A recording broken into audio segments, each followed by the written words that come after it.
Hi, this is a video that I'm making in response to a couple of requests I received on how I made the rain system in my red-eye tree frog tank. Very simple to do. Take a couple of minutes and I'll walk you through it. The first thing that you're going to need, besides water in your tank, would be a power head. This one here is a MaxiJet 400. It puts out 106 gallons per hour flow.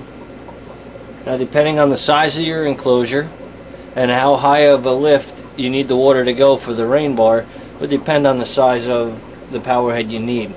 I have since upgraded to a MaxiJet 600, which is approximately 150 gallon per hour flow, just to get a little bit more oomph out of the rain bar. Now what you do is you take your power head. They also make a sponge attachment on the bottom so you could also get some filtration out of it as well and stop debris from clogging your rain bar. Take a piece of 1/2-inch tubing. It attaches right over the outlet of the power head, like so. Run it up the side of the tank. From there, I have it connected to a plastic PVC elbow, which reduces from the 1/2-inch to a 3/8 inch clear tubing. So what you do, once you have that connected, this is made by Elite. It's a bubble wand system for a fish tank. And all it is some hollow tubing with concentric holes drilled in them at about every 1/4 inch. They come with all the adapters you need to connect them and suction cups to hold them to the tank. Now what you do, let's see, we'll pull one of these out of here.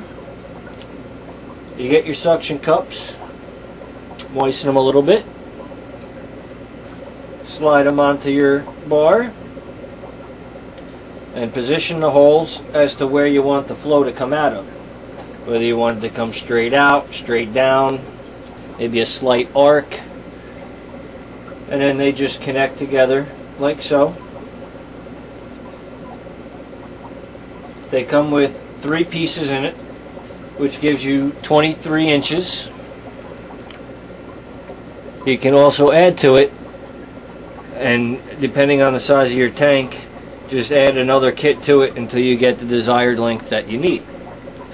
Now, once that is connected this way, one of the connecting collets is perfect diameter to snugly fit, oh, there we go, into the 3/8 tubing. Now you cut the 3/8 tubing as short as you need it or as long as you need it to come out of the elbow. Once this is attached on the side, you're pretty much done. The only other thing that I can suggest, which I found out the hard way, I have my system set up on a timer which kicks on for 2 hours at a time, off for 2 hours, on for 2 hours, and so on for a 24-hour period during the rainy season.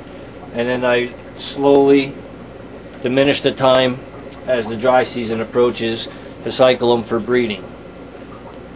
This kit also comes with a little 90-degree elbow which fits a normal airline tubing for the actual air stone or air bubbles, so to speak, if that's what you were to use this for. What I do is leave that elbow on the very end and point it straight down. You can point it out however you like, but what that elbow does is it allows for the air to escape when that power head kicks on, because it's going to drain the water out of here when it shuts off. Air will collect in here, and when that pump kicks on, you might not get the proper flow due to some air pockets. So with that 90-degree elbow, it allows the air to escape out of the system, and it keeps the rain system running nice and smoothly. Let's see it. Zoom in a little bit here. There's the rain bar, power head, and the tubing. Like I said, the tubing I got at Lowe's or Home Depot. Power head and the rain bar, you can get it just about any aquarium store. And as we're speaking, my rain system just kicked on, so I'll turn the camera around and I can show you the elbows. Okay, that there in the top corner is the elbow I was telling you about. for the normal airline tubing. See, I have mine pointed down facing into the glass just because there is a lot of extra water flow through that piece for the larger opening. And as you can see, every once in a while some of the holes may get clogged with algae or debris from the bottom of the tank. You can stagger them. I have some pointing that slightly down, some straight out, and some on a slight arc.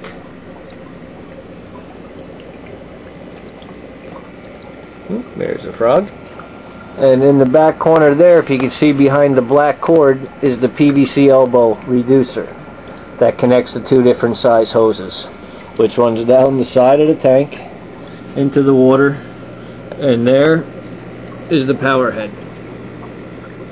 Very simple to set up, does a great job, and the only thing that I could suggest is if you get yourself a nice little pin like so, when the holes get clogged, you just stick them in there, pop out the little bit of debris that's clogged, and it opens them right up. I hope this video has been helpful to you guys.